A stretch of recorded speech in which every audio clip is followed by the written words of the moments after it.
At 7:03 p.m. Las Vegas time, Tupac Shakur passed away, y'all.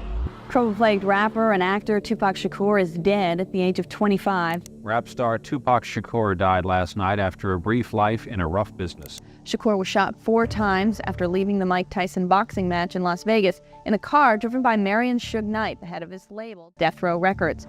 The murder of rapper Tupac Shakur remains one of the most sensational murder cases of all time. At the height of his career, the then 25-year-old musician and actor was shot dead in the middle of the street in the heart of Las Vegas. The star's violent death caused shockwaves far beyond the rap scene. To this day, the case remains unsolved. Although there are ongoing developments, investigators are still baffled, even though someone was arrested in connection with Tupac's murder in the fall of 2023.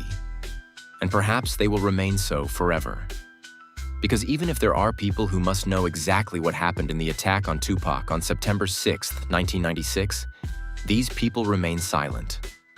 One thing is clear. With Tupac's success came enemies. In this case, it's about the dark side of the US rap scene, about gang disputes between the East and West Coasts, and about conflicts with other musicians that may have ended fatally. The East Coast don't love Dr. Dre and Snoop Dogg. The East Coast ain't got no love for Dr. Dre and Snoop Dogg and Death Row. Y'all don't love us. Any artist out there want to be an artist and want to stay a star, and don't want to have to worry about the executive producer trying to be all in the video, all on the record, dancing. Come to Death Row.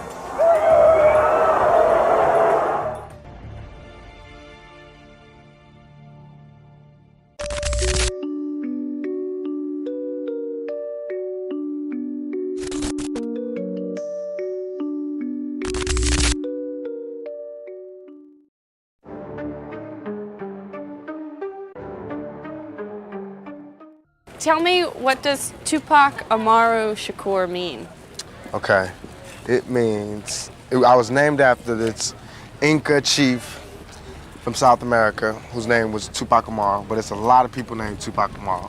It's like a whole tribe named Tupac Amaru. So my mom named me after this Inca chief, and I think the tribal breakdown means like intelligent warrior, something like that. But I see. He's a deep dude.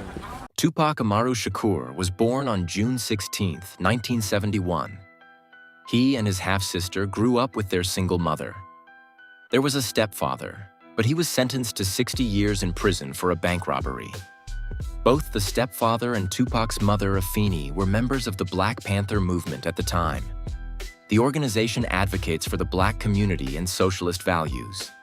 However, in connection with their activism, the two also crossed legal lines. Afeni spends the first months of her pregnancy with Tupac in prison. She's accused of planning a bomb attack in favor of the Black Panther movement. She's arrested and imprisoned for several months before she gives birth to her son in New York. Tupac, his half-sister, and his mother live in modest circumstances until the family moves to Baltimore. There, Tupac spends what he will later describe as the happiest time of his life. He has a lot of access to culture and art of various kinds because his high school has a special focus on these areas. He engages in poetry, ballet, theater, and, increasingly, rap music. The following interview, in which Tupac reflects on his childhood, was also conducted at that time. He was only 17 years old at the time.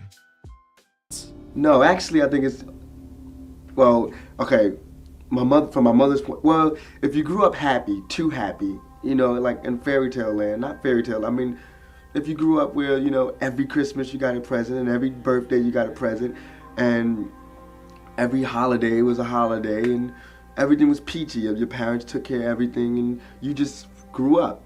I don't think that prepares you for the world.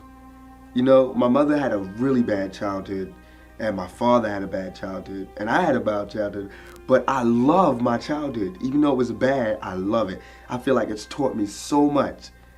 And I feel like nothing can faze me. You know, nothing in this world, nothing can surprise me. But just a few months after this recording, Tupac was indeed surprised by life. In 1988, the family moved again, settling near San Francisco. At this point, as Tupac himself later said in retrospect, he went off the rails. The time when he was able to express himself artistically in Baltimore was over.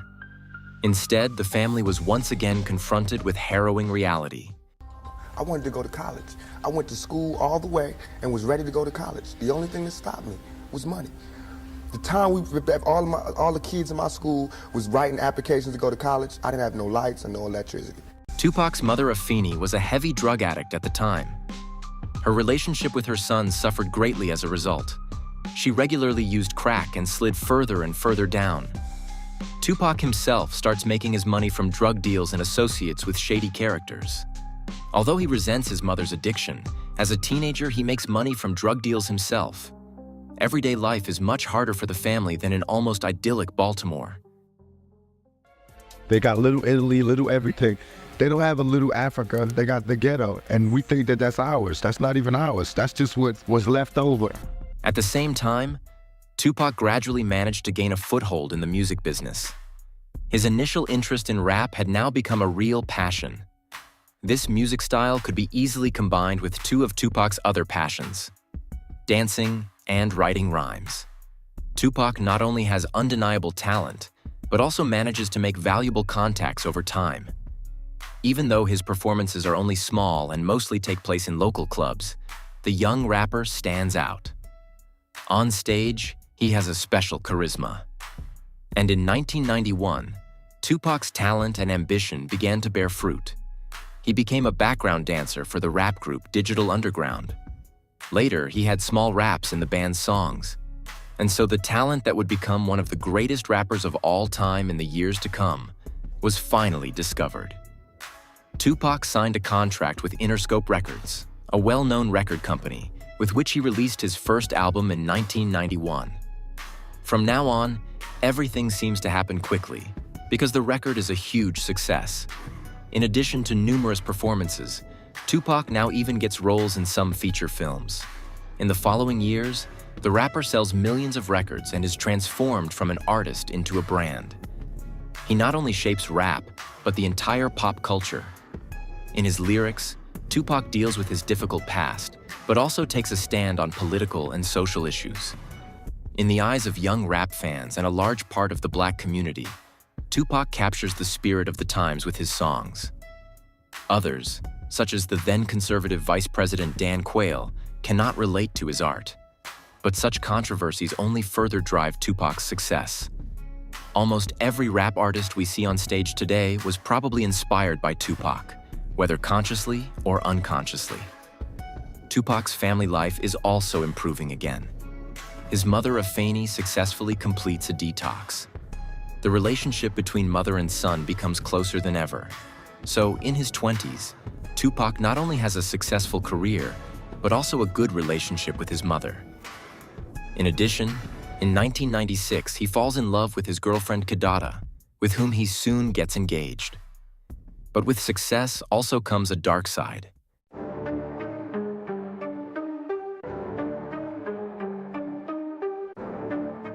Tupac did not renounce the violence he knew from his youth. Again and again, he made headlines for threats, fights, and insults.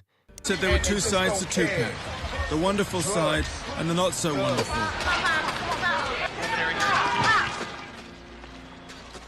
In 1992, a scuffle broke out during an autograph session at a festival. Allegedly, Tupac then pulled a gun, but then dropped it on the ground.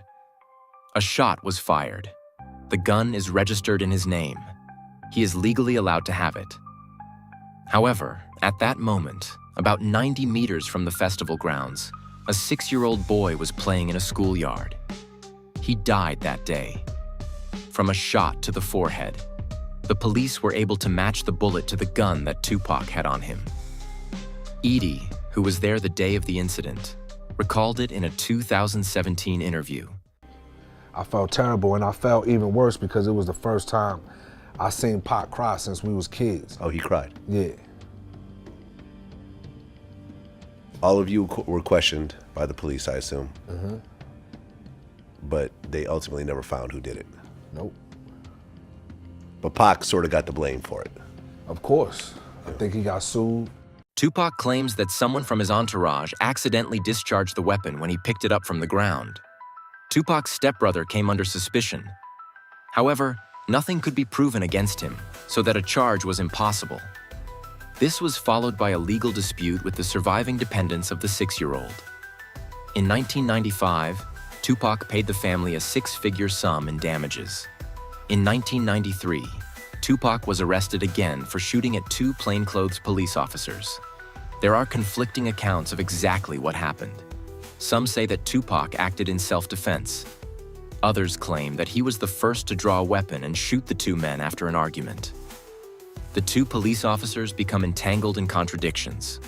Ultimately, they agree to drop the accusations on both sides. In 1994, Tupac was seriously injured in a shootout. The incident took place 2 years before his assassination. The rapper was at Quad Studios in Times Square, New York City, when the building was raided. Tupac was hit by 5 bullets. He survived the attack, but was seriously injured. Only 5 hours after the emergency surgery that saved his life, he left the hospital against medical advice, sitting in a wheelchair. In an interview a year later, Tupac publicly suspected that he had been deliberately set up at Quad Studios. He accused the producer Sean Combs, aka Puff Daddy, as well as the rapper the Notorious B.I.G., also known as Biggie. Both are said to have known about the plan to attack the studio during Tupac's presence. In another interview, he recalls the attack as follows: "I fell to the ground. Everything in my head said, 'Pac, act like you're dead.' But it didn't matter. They started kicking me, beating me. I never said, 'Don't shoot.' I was quiet as hell." In February 1995, he was charged with raping a female fan. In the end, he was not convicted of rape, but of sexual assault, and was sentenced to prison. After 9 months in prison, he was released on a $1.4 million bail payment. The money came from none other than Suge Knight. Knight is the head of Death Row Records. In return for the bail payment, Tupac is obliged to release 3 albums with Suge Knight's record company. And that ends Tupac's time at Interscope, his previous label, where he also released his first album. And the change is perhaps the moment when Tupac's fate was sealed.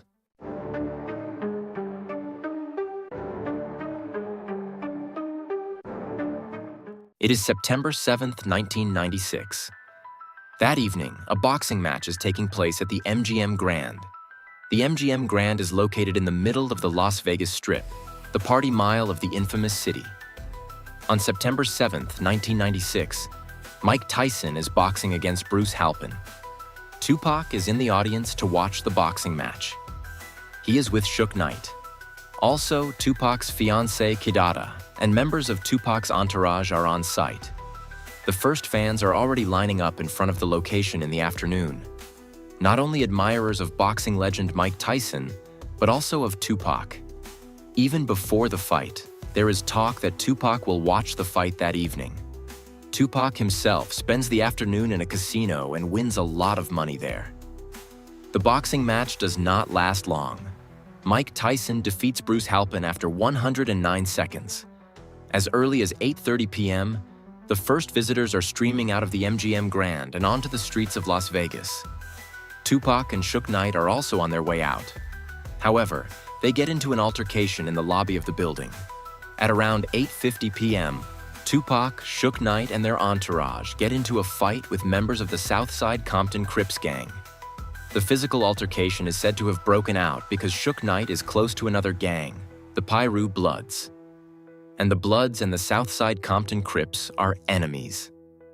There are many rumors about the exact details of the dispute in the casino foyer. A man is said to have told Tupac that Crips member Orlando Anderson had stolen a necklace from a member of Tupac's entourage that was released by his label Death Row Records. This is said to have led to a fight between Tupac and Orlando, in which members of both sides then became involved. Published camera footage from the evening of September 7th, 1996, shows Tupac and Suge Knight clearly fighting with members of the Compton Crips. Other sources state more precisely that someone from Suge Knight's entourage had been beaten up by a Crip a few weeks earlier. The man had apparently pointed this out to Tupac, whereupon Tupac is said to have opened the conflict. It is shortly after 9 p.m. when Tupac and Suge finally leave the MGM Grand. They drive back to the hotel where Tupac is staying with his girlfriend and his cousin. There, Tupac changes his clothes for the second part of the evening. He tells his cousin and his girlfriend about the fight with the Crips and enthusiastically recounts how he himself fought like Mike Tyson had done in the boxing ring. After that, the rapper and Suge Knight, the head of the record company, go to the after-show party. This takes place in Club 662, a location that belongs to Suge Knight. Tupac is due to perform there later that evening. The two of them get into Suge Knight's car. Tupac's bodyguard also wants to get in, but is stopped by his client. Tupac tells him to follow in a second car with the others. He and Suge Knight still had a private conversation to have, because Tupac was said to have toyed with the idea of leaving Death Row Records, despite the deal with Suge Knight that had gotten him out of prison. At 11 p.m., Suge Knight was briefly stopped by a police checkpoint. The music coming from his speakers is much too loud, and the rental car has no license plates. Nevertheless, Suge Knight is allowed to continue driving. Just a few minutes later, the events that we now know as one of the most notorious murder cases in recent history begin. It is about 11:15 p.m. The car in which Tupac and Suge Knight are sitting stops at a red light on Flamingo Road. A car in which a group of young women are sitting pulls up briefly on the passenger side. The women chat briefly with Tupac, then drive off. A white Cadillac then pulls up next to Suge Knight's BMW. This is the car in which Tupac Shakur's murderer is sitting. Someone in the Cadillac opens fire on Suge Knight and Tupac. A total of 13 shots are fired at the car. 4 of them hit Tupac. 2 of them hit him in the chest. Suge Knight was injured by shrapnel to the head, but remained fully conscious. The shooting lasted only a few seconds. Then the white Cadillac drove off. Suge Knight did a U-turn and steered the car west on Flamingo Road. The car came to a stop on Harm Avenue. The first police officers and emergency doctors arrived at the scene at 11:20 p.m. One of the police officers remembers the incident very well. He opens the passenger door of the car. The seriously injured Tupac falls to the ground in front of him. He is conscious, but it is obvious that his condition is more than critical. And I looked at him and I said, "Who shot you?" And he looked at me and he was trying to get his breath together, and I thought I was going to actually get some cooperation. So he looked back at me and he said, "F you." And after he said that, his eyes kind of rolled back, he started to gurgle, and he lost consciousness.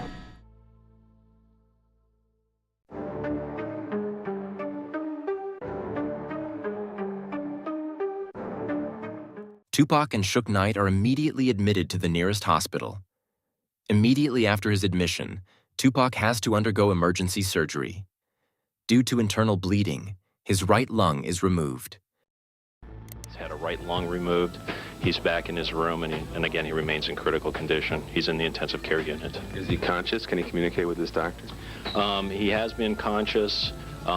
He is under a lot of medication, so he's pretty sedated at this time. He's severely injured. Suffering multiple gunshot wounds is obviously a terrible insult to the human body.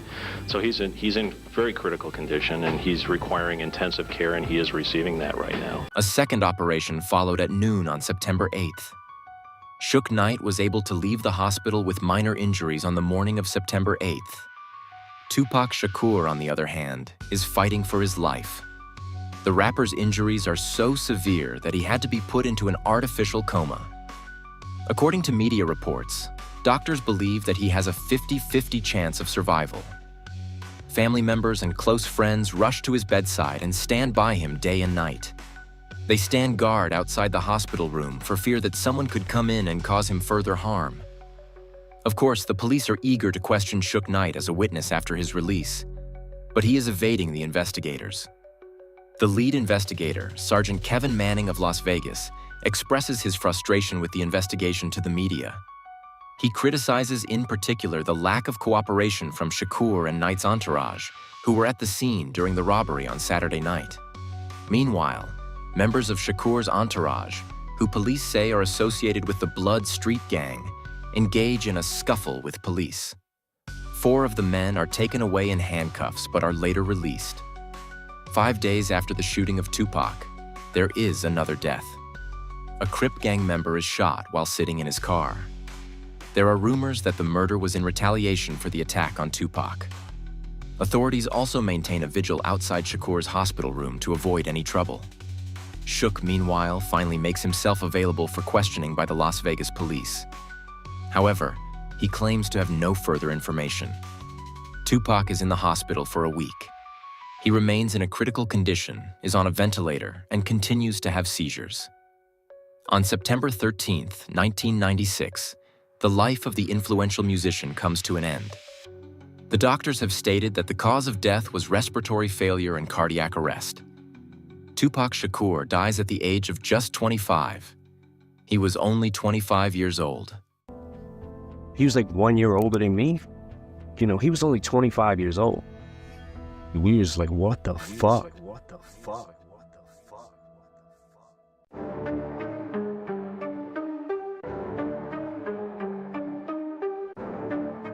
Although the news about Tupac's critical state of health has been circulating for days, the reactions to his death are overwhelming. Even outside the rap scene, people are shocked by the musician's violent death. The fact that a music icon can be shot like that on the open street and the perpetrator can flee is incomprehensible to many. Only about 2 months after the attack on Tupac, a witness to the crime dies. On September 7, 1996, Yaki Gaddafi was in the car that was driving behind the car of Tupac and Suge Knight. He was part of Tupac's entourage. Gaddafi is not only a friend, but also a cousin of Tupac. On November 10, 1996, Yaki Gaddafi is shot dead in an apartment in the U.S. state of New Jersey. It is later said that Yaki Gaddafi was able to observe the attack on Tupac closely. He was even able to see the shooter and had eye contact with him. However, he never made a statement to the police. Unfortunately, the exact circumstances of Yaki Gaddafi's death are not publicly known. Almost exactly 6 months after Tupac's death, another rap icon dies. On March 9, 1997, Tupac's great rival, the notorious B.I.G., aka Biggie, is shot dead in Los Angeles. The murder of Biggie was never solved either. The rapper was only 24 years old. To this day, numerous legends surround both the death of Tupac and that of Biggie. Not least, there is speculation about the extent to which these two murders could be connected. We will look at this in more detail in the following chapter, when we take a closer look at a few theories. But first things first, Tupac Shakur will not be forgotten after his violent death. If anything, his fame has only been cemented by his tragic murder. To this day, Tupac's murder remains one of the biggest pop culture phenomena worldwide. Even today, Tupac's music is streamed millions of times. Documentaries are produced and books are written about him. Again and again, the media come back to the same question. Who killed Tupac, and with him one of the most successful rappers of all time? In 2018, the Netflix series Unsolved, The Tupac and Biggie Murders was released. The broadcast sparked new interest in the two mysterious murders. Everyone seems to think they know what actually happened. Anyone who was actually familiar with Tupac or the case as it actually went down back in 1996, they say that the case is simple, and the reason that we don't have an answer 27 years later, depending on who you asked, is it just is delayed, whether it comes to, you know, young black men or people of color not being tried fairly by law enforcement, or depending on the other side, they'll call it street justice and the fact that people don't want to snitch.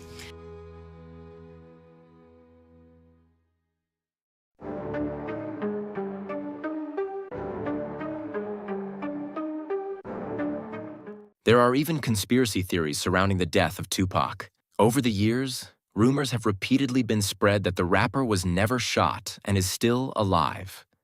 Because Tupac not dead. Tupac not dead. Interestingly, one of the people who continues to push this theory is the son of Suge Knight, the man with whom Tupac was in a car when he was shot.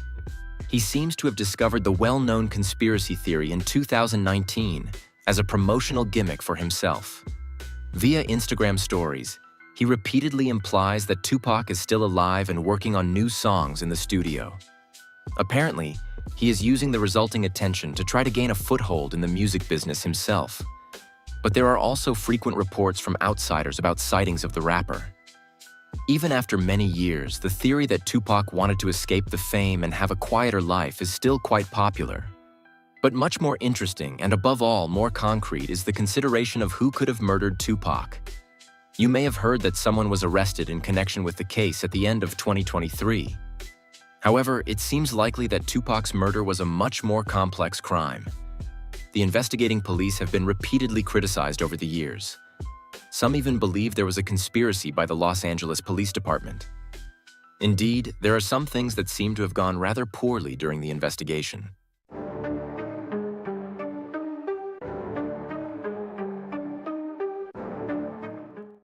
In 2017, it was reported that the gun used to shoot Tupac was found in a backyard in Compton in 1998. Compton is a suburb of Los Angeles. However, no one in law enforcement seems to know the exact location of the weapon. According to this, a local resident found the weapon in Compton at the time. He then immediately handed it in to the local police station. It was only in 2006 that a police officer noticed the exact address where the weapon was found. At that time, the police file on the murder of Tupac was reviewed again, and something amazing came to light. The address matches the home of the girlfriend of a member of the Compton Crips, the gang with whose members Tupac had a fight shortly before his death. In the same year, the pistol found was declared identical to the firearm used to kill Tupac in a ballistic examination. After this examination, the weapon was actually sent to the Las Vegas police. Because Tupac was shot in Las Vegas, the local police are responsible for further investigations. However, the Las Vegas Police Department does not believe that the weapon found was really the murder weapon, even though the investigations by the Los Angeles police have confirmed that it is the weapon that was used to kill Tupac. A team of investigative journalists tried several years later to find out whether the weapon is now in the possession of the Las Vegas or Los Angeles police. Unfortunately, without success. Neither of the two police departments claims to have the weapon in their possession. Since then, the murder weapon has been considered lost, and the mystery surrounding Tupac's death has become even greater. The investigation quickly stalled in 1996. The police justified this by saying that the vast majority of witnesses were extremely uncooperative. Police violence against Black people is a complex issue then as it is now. Many rappers deal with it intensively and bring the problem into the mainstream with their lyrics for the first time in the 80s and 90s. In disadvantaged African American neighborhoods, many people adhere to the so-called code of the streets. In this social dynamic, the relationship with the police is very tense. This code of the streets is possibly one of the main reasons why we still know so little about the murder of Tupac today. You said the shots came from the back. Big Dre, Orlando. Who shot Tupac? They keep for the code of the streets. It just came from the back seat, bro. At the same time, there's a rumor that some of the police officers in charge had close ties to Death Row Records, Suge Knight's label. However, thanks to the scant information about the murder weapon, there is at least one other connection to the Southside Compton Crips. A friend of a gang member is said to have lived where the murder weapon was found 2 years after the murder. And we know that Tupac had run-ins with members of the gang in the hours before his death. This is exactly what put the police on an interesting trail back in the 90s.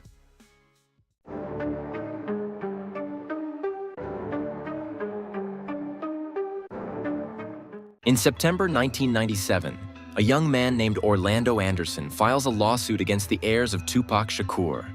That was just 1 year after Tupac's murder.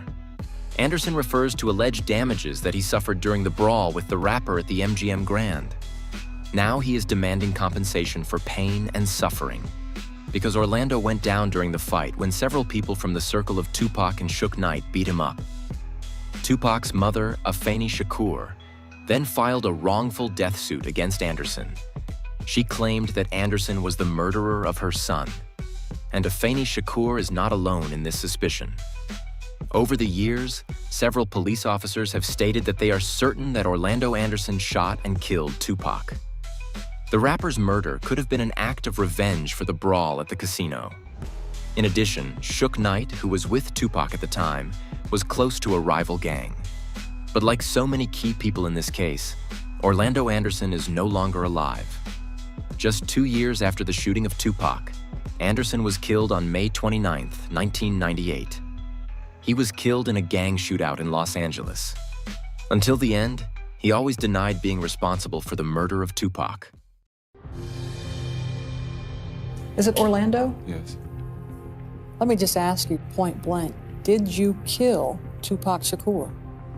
I didn't kill Tupac.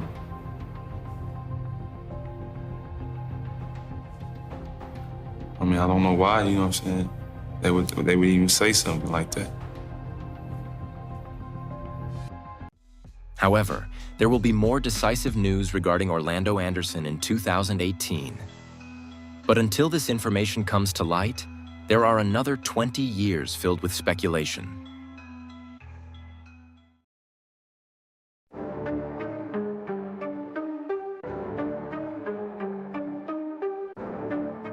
In the US rap scene of the 90s, there is a great rivalry between the East and West Coasts. The label Death Row Records, owned by Suge Knight and Tupac's label, belongs to the West Coast. Tupac's direct and perhaps greatest rival, however, belongs to the East Coast. The rapper, the Notorious B.I.G., or Biggie for short. He is signed to Bad Boy Records. During the 90s, there were repeated verbal exchanges between Tupac and Biggie. This is common in rap, so nothing unusual. However, there are theories that the enmity between Tupac and Biggie went far beyond internal competition. Shortly before his death, Tupac released a diss track against Biggie. Tupac's then bodyguard was not impressed. He was worried that Biggie or someone close to him might take violent revenge on Tupac. Tupac's last song, Hit 'Em Up, is a wild reckoning with rapper Biggie Smalls and other protagonists of the hip-hop competition from the East Coast. A more than serious problem for the bodyguard. Just a few days before his murder, Tupac was a guest at the MTV Video Music Awards. In an interview with rapper Snoop Dogg, he's asked about the feud with Biggie. He dismisses the issue. Although he teases Biggie, he denies that there is a serious conflict. This is our family. We peacefully coexist right now because we all cool. Everybody's here. They sell records. We sell records. Well, I guess you could call that selling records. What they do, we sell large amounts of records, and they sell a few records. And really, it's no competition. People are really making too much out of it than it is. Before Biggie's career took off in the mid-90s, he and Tupac were even close friends. Tupac supported the rapper, who was a year younger, and helped him get his start in the music business.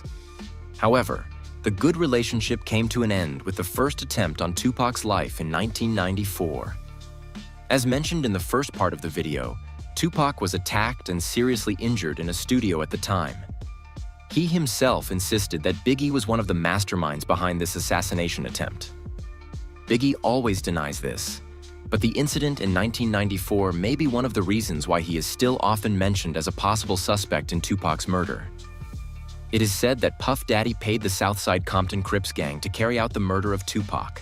However, there is no real evidence for this, and Biggie himself has an alibi for the night of the murder. And as mentioned earlier, he was murdered himself just under half a year later. This case also remains unsolved. However, this is where the bigger conflict comes into play again.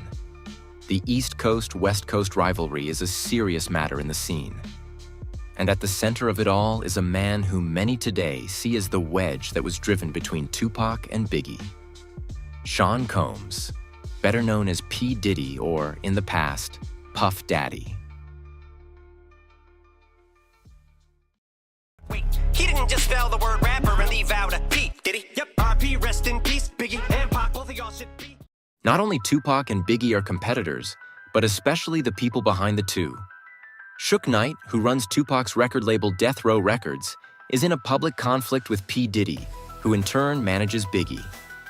Thanks to Biggie's breakthrough with his first album, P. Diddy is gaining more and more power in the rap scene. It is no secret that Suge Knight feels threatened by this. Time and again, Suge Knight attacks P. Diddy on the public stage. After one of these attacks, Suge Knight's bodyguard was murdered. Suge accuses P. Diddy of having ordered the murder. Officially, the case remains unsolved to this day. Diddy is also repeatedly mentioned as a possible mastermind behind Tupac's murder. As a mentor to Biggie, he would have had every interest in eliminating his protege's biggest rival. The possibility is also raised that Diddy paid members of the Crips $1 million to carry out the murder. This theory is also quite common in investigator circles. Maybe you still remember that the argument between Tupac and Orlando Anderson flared up in the casino because of a stolen necklace. Orlando is said to have stolen this necklace from a member of Death Row Records, Tupac's record label. There is a rumor that P. Diddy put a $15,000 bounty on the head of anyone from the rival label. This is only hearsay in the context of the theory, but it is an interesting aspect. P. Diddy himself remains silent on the allegations. When asked about it in interviews, he refuses to provide any further information. So he's not confirming the rumors, but he's not denying them either.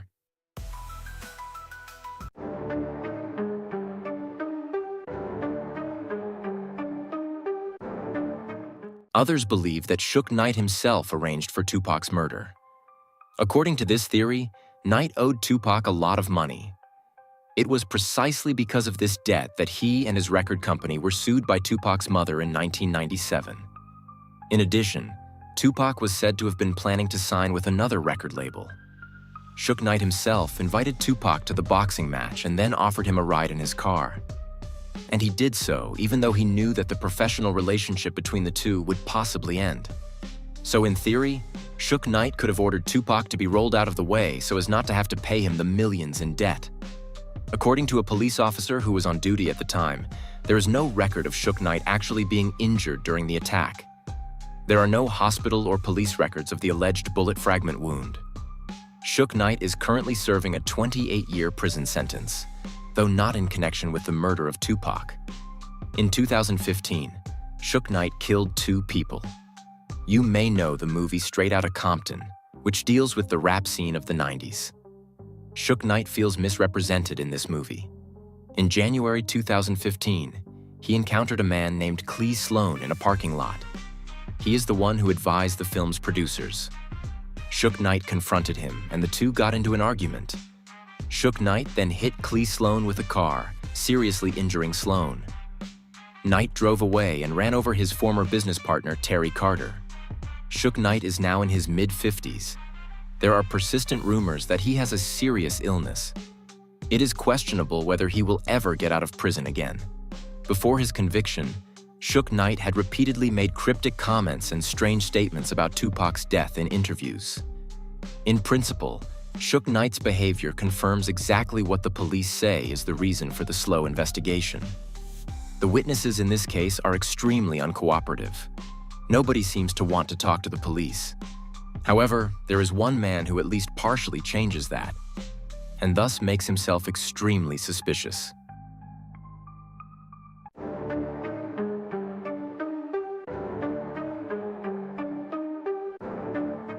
In 2018, the case is once again the subject of much activity following the publication of a documentary.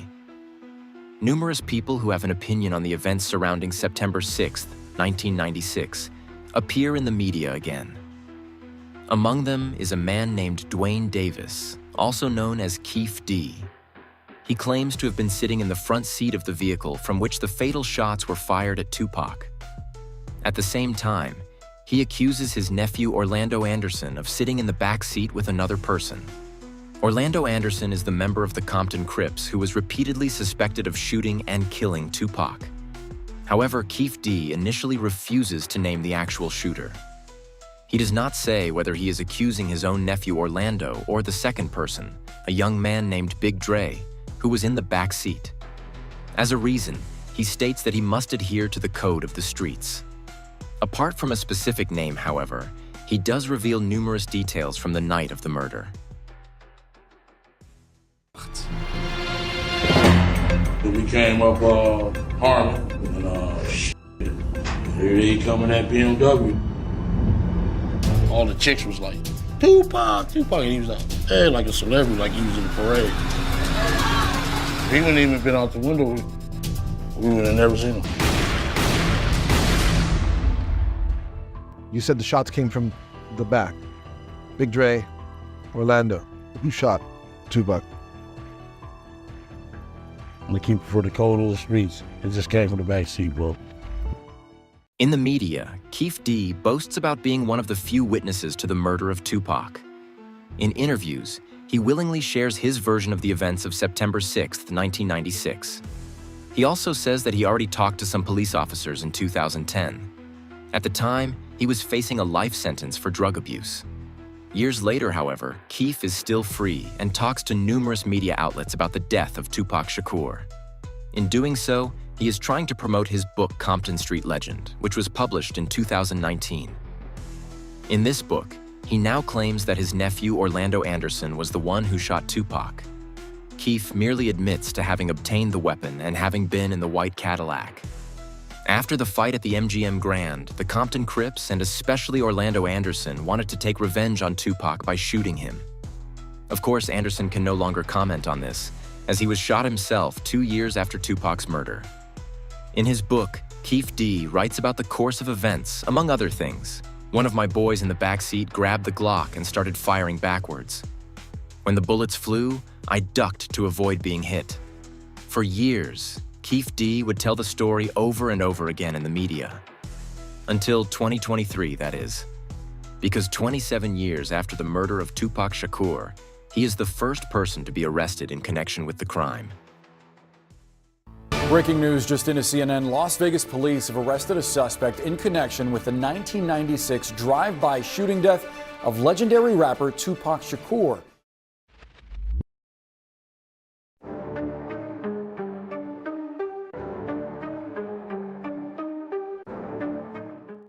Hey, Keith, Metro Police, come over here. Hey, Metro Police, come over here, all right? Thanks, buddy. Come on over here. Appreciate your cooperation, okay? I'm gonna stand right here in front of the car. Yep. Nope, we're going to put it down. I know, hang on. Put that down for a second, all right? On the morning of September 29th, 2023, Keefe D is arrested in connection with the murder of Tupac Shakur. When the police approach him, he doesn't even ask why he's being arrested. He willingly went with the police officers. 2 months earlier, in July 2023, Keefe D's wife's house was searched.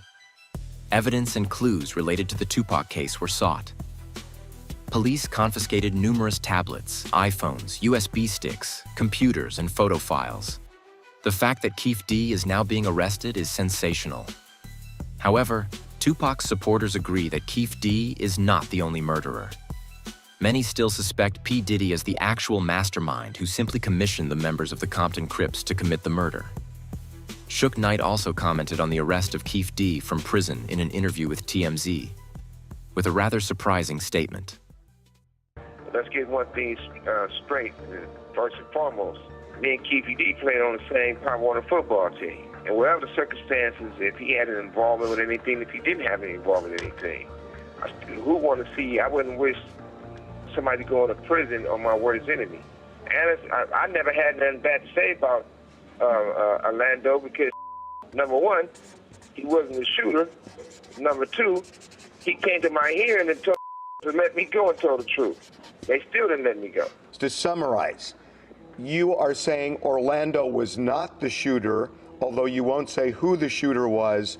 You are not saying whether Keefe was involved in any way in the shooting, and you are saying that if you're called to testify by either side, you will not comply, you will not testify. Do I have that right? 1,000%. I wouldn't go, I wouldn't testify, none of that. At the end of the day, free Keefe D, free Keefe D, free Keefe D. After the arrest of Keefe D, other people in the business have also come forward. Among them was the rapper 50 Cent. On his Instagram account, he uploaded the last photo taken of Tupac. It shows the rapper next to Suge Knight in the car in which he was shot just a few minutes later. 50 Cent writes below, "Damn, so Pac got lined by Brother Love. Lowell, time to lawyer up, shit might get sticky." In doing so, 50 Cent is referring directly to P. Diddy. This is because he is also known as Brother Love. In fact, Keefe D is said to have told in 2008 that P. Diddy had given him the order to murder both Tupac and Suge Knight. Keefe D then procured the murder weapon, Now he testifies that his nephew Orlando fired the fatal shots. It will be exciting to see whether the now 60-year-old Dwayne Davis makes even more extensive statements. If there is a breakthrough in the prosecution, I will keep you updated. With Dwayne Davis, aka Keefe D, now awaiting trial, the case of Tupac Shakur will remain in the media for some time. And it is to be hoped that it can now finally be fully resolved. We look at death from the selfish side, like, you know, that guy died. Oh, it's so sad. Why is it sad? He's away from all of this bad stuff that's here on earth. I mean, at the worst, he's just somewhere quiet, no nothing. At best, he's an angel, or he's at the next existence, or he's a spirit somewhere, you know. What is so bad about that? It's only bad for the people who he left, because you guys are mad. That's like some crab in the bucket type stuff. I mean, it's harsh analogy, but that's what it's like, though. In retrospect, how would you say that your life has been? What would you say about your life? How would you define it? I would say it's been like a test on my faith. You know what I'm saying? You know how, I guess his name was Job in the Bible, who God just did all of this crazy stuff to him just to make sure his faith was straight. And that's how it was. It made me, if I didn't have all of this stuff, I don't think that my feet would have been so firm to where I could stand up for anything, you know, and I would be less ready to deal with what's out. Unfortunately, Tupac's mother will no longer live to see this. Afeni Shakur died in 2016 at the age of 69. Nevertheless, numerous other relatives, colleagues, friends, and fans are still waiting for a full resolution of the case. Because that is exactly what makes the murder of Tupac Shakur such a phenomenon. The case is definitely solvable. There are people who know the truth. Two people who were present at the murder, Suge Knight and Dwayne Davis, are still alive. And one of them, Dwayne Davis, will soon be standing trial. The question is whether one of them will eventually be willing to be specific. As I said, I'll keep you updated. I'd also be interested to hear your feedback on this video. Would you like more videos on unsolved or questionable deaths among celebrities? If so, are there any cases that particularly interest you? And what is your theory on the case? Do you think it was a hit by P. Diddy, that Suge Knight was the mastermind, or that the Compton Crips felt stepped on and shot Tupac? Feel free to write your theory in the comments. And if I've forgotten anything, any important information, please let me know in the comments as well. Otherwise, feel free to leave a like, subscribe, and activate the bell. This way, the video gets a lot of interaction shortly after uploading, and that increases the likelihood that the video will be suggested to people who have not yet subscribed to Insolito. Thanks a lot in advance. And otherwise, there is not much more to say. Have a good morning, afternoon, or evening, depending on when you watch the video, and I hope to see you again in the next video. Until then, ciao guys.